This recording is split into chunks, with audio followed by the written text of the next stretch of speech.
Frank Hyder is a well-known, renowned visual artist. When he started to become an artist, he thought the journey would be a straightforward progression. Over the years, he has discovered that the road has many twists and turns, numerous hills and valleys, and countless challenges. Through this series of short stories, tales, and remembrances, his hope is that these will offer some valuable insight into the life of an artist and what's involved in becoming an artist. In the end, he has come to realize that he is not a painter or sculptor or anything in particular. He is more simply a creative person with great passion and love for the process of making art concerning people and the world around us, who shares his artworks with the public. Join us now as we listen to another episode of A Life in Art series.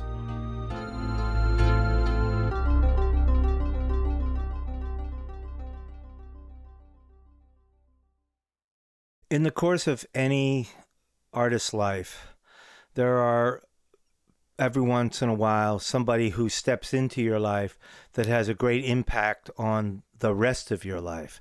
And in my particular case, I had some really great teachers and mentors getting ready to prepare me to become a professional artist. And, you know, I've ruminated on this before, the idea of going to an art school to learn how to be an artist. What do you teach someone who wants to be an artist? Today, schools are obsessed with the idea of giving people professional skills, business skills. And in my opinion, all that stuff is secondary to actually giving you some real sense of who you are based on what you're trying to do. And so anyway, I found myself in a situation in 1972 of being accepted in a graduate program. I really didn't even know what that meant. I just know that when I was in art school, it was the goal that everybody who was really serious, what they wanted to do was go to a graduate program. And all of my teachers at that point had been graduates of graduate programs at Yale or Chicago or California or someplace. And so it just seemed like the natural next step. So I was accepted at the University of Pennsylvania. I was given an assignment. They gave us a little studio space. My room was about 12 by 15 feet. And it was just a couple of temporary walls that were nailed together and had a little opening between two of those walls that was basically a curtain that was hung there. And inside that space was supposed to be my studio, and outside that space was a hall with more people who had spaces just like mine. Anyway, I went to the school. I was in my studio. I had my materials laid out. I had tried to make the room a little homey by bringing a couple of the paintings, my recent paintings from the most recent work, and hanging them up all around the room. I had some paint materials, some drawing materials, etc. But I was really not even certain how you have a studio. I was just trying to figure that out. Anyway, my first day, in the room, it's about 10 o'clock in the morning, and the curtain opens, and a man steps through the curtain, and he reaches out his hand, and he says to me in a kind of a New Yorkie voice, he goes, he says, I'm Alex Katz. And he took my hand, and I told him my name, and then he looked away from me and began squinting as he looked at the wall.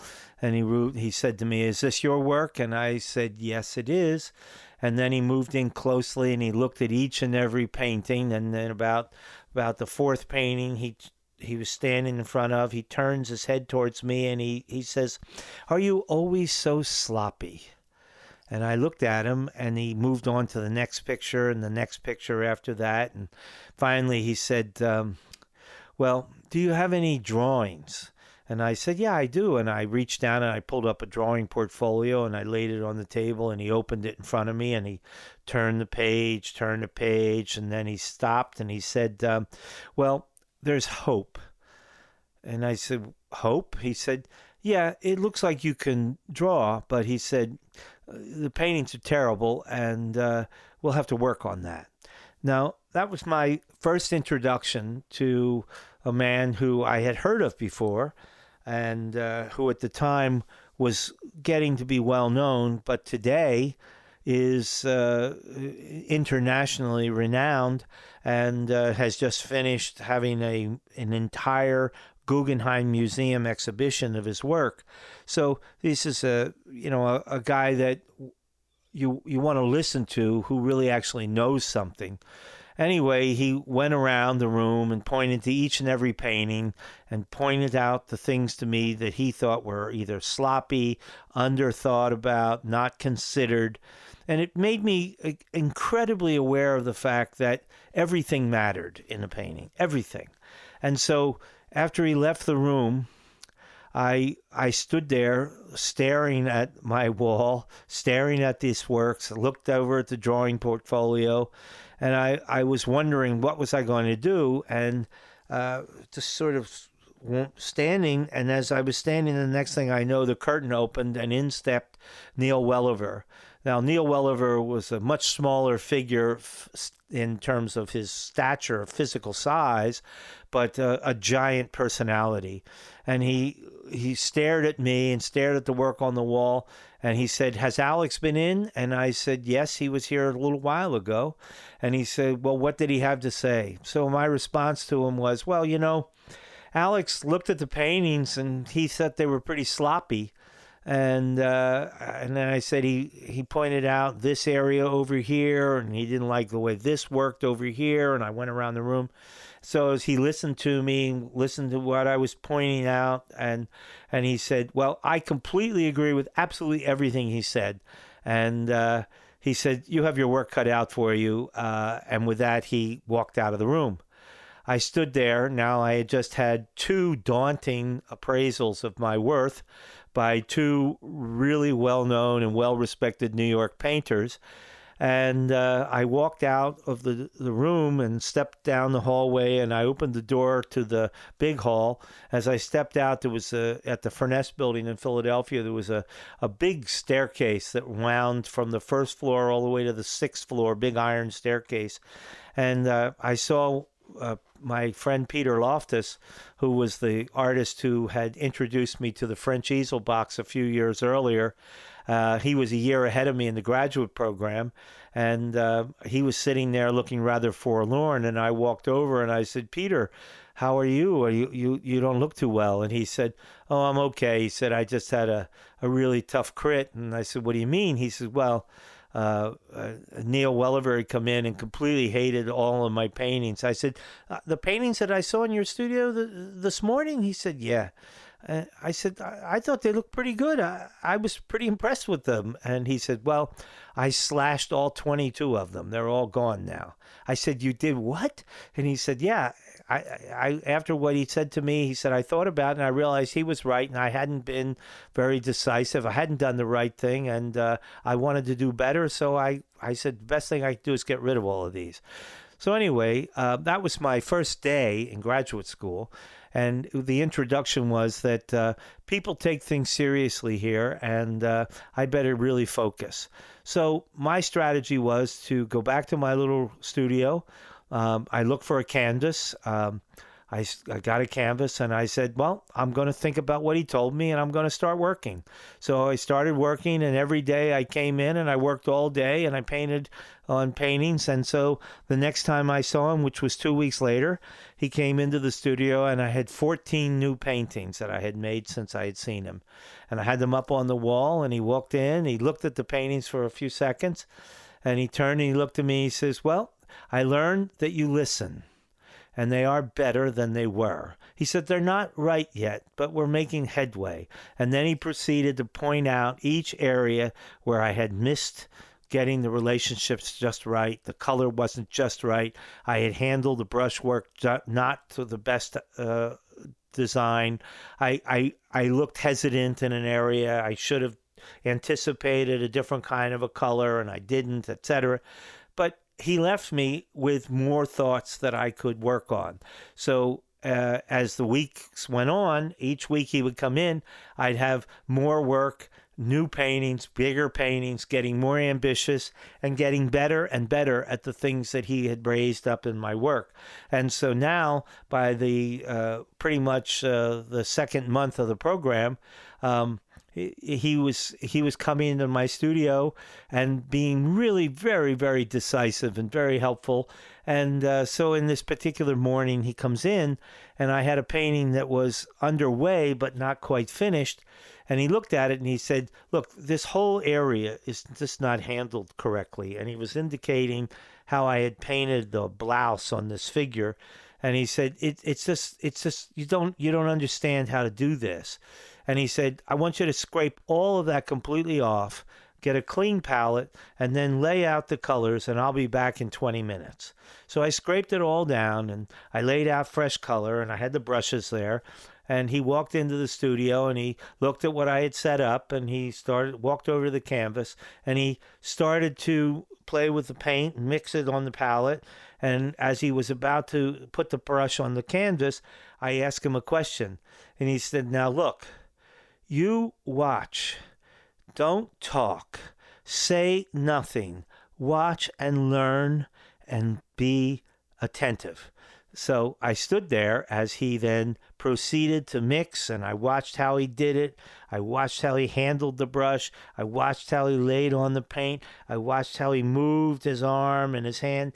And it was an experience. It was like watching a ballerina dance on the canvas. It was, his hands moved very gracefully. He was certain of what he was trying to do, but he was totally focused. There was absolutely no distraction. There was nothing but total correct focus on what he was doing.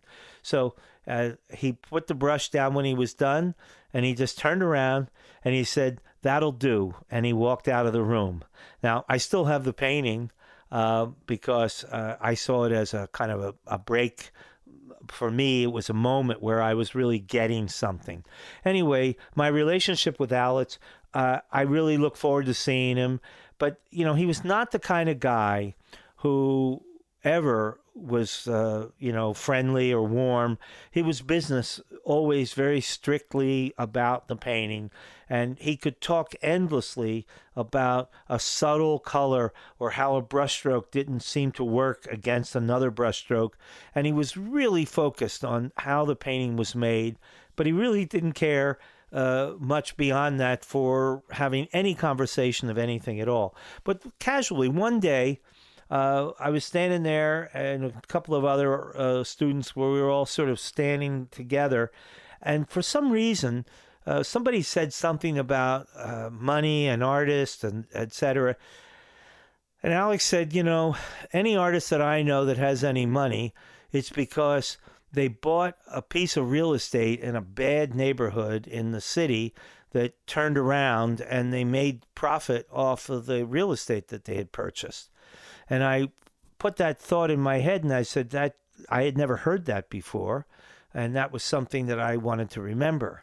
And so, anyway, as the semester continued, my relationship with him continued. He kept, coming in, really being very aggressive, very directive, very specific.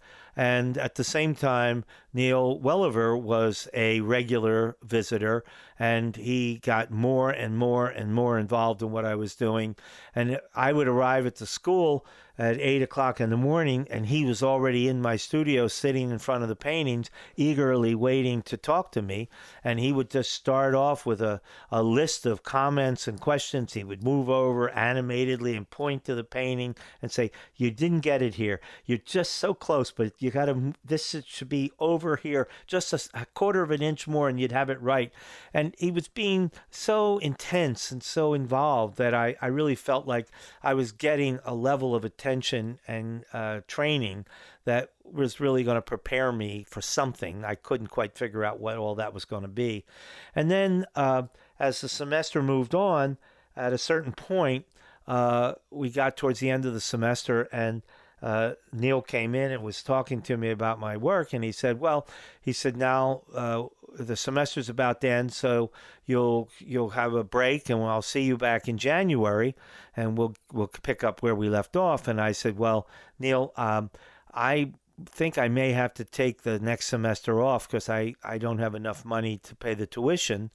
I need to work, and then I'll come back after that if you approve that. And he said, what are you talking about? I said, well, I paid my tuition. I paid with my own money, and I don't have any more money to pay for the rest. So I'll take a semester, I'll work, and then I'll come back. And he said, that's absolutely ridiculous. So he left my studio, went away, and he came back in about an hour, and he hands me a piece of paper, and he said, you go to this office, and you show them that I sent you. And I went to this office a few blocks away, and I walked in. I sat down. I showed the lady the letter he gave me, and a few minutes later, she came back, and she says to me, well, we have some scholarships here that are designed to fit students who you match up with. So in other words, both your grandparents were born in the United States, so you qualify for this scholarship.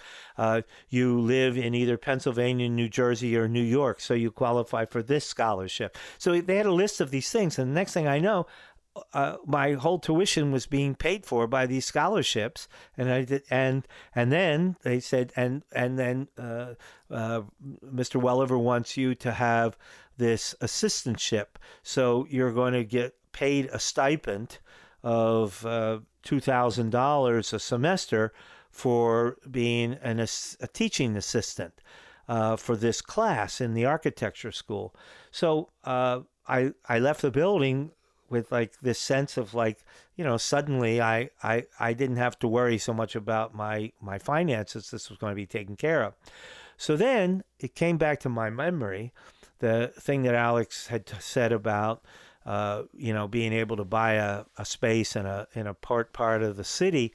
So what I did was I went to the bank and I borrowed as much money as they would loan me for the next semester for a student, but I didn't take the money. I bought a certificate of deposit. They gave me a check for maybe $1,000, and I bought a certificate of deposit for $1,000 and put it right back into the bank. And then I took my stipend check that they gave me from the university, and I bought a certificate of deposit with that. And then I did that every other semester for the rest of my 2.5 years of graduate study.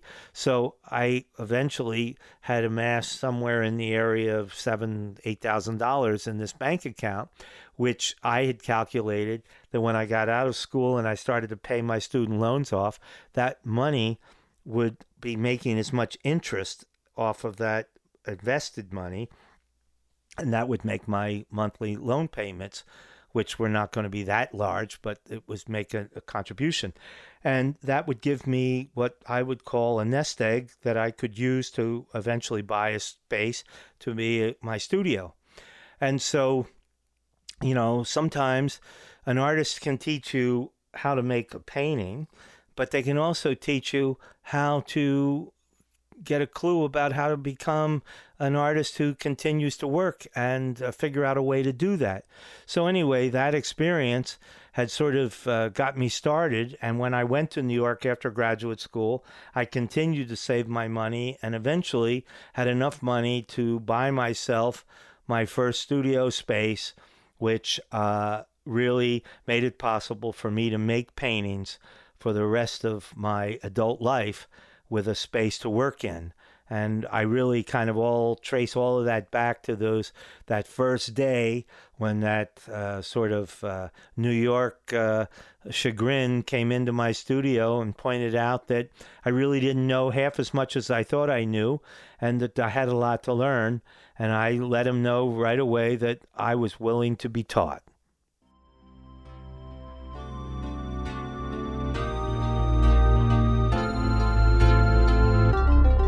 Thank you for listening. If you have questions or suggestions for future episodes, please reach out to Frank Hyder on Facebook or Instagram.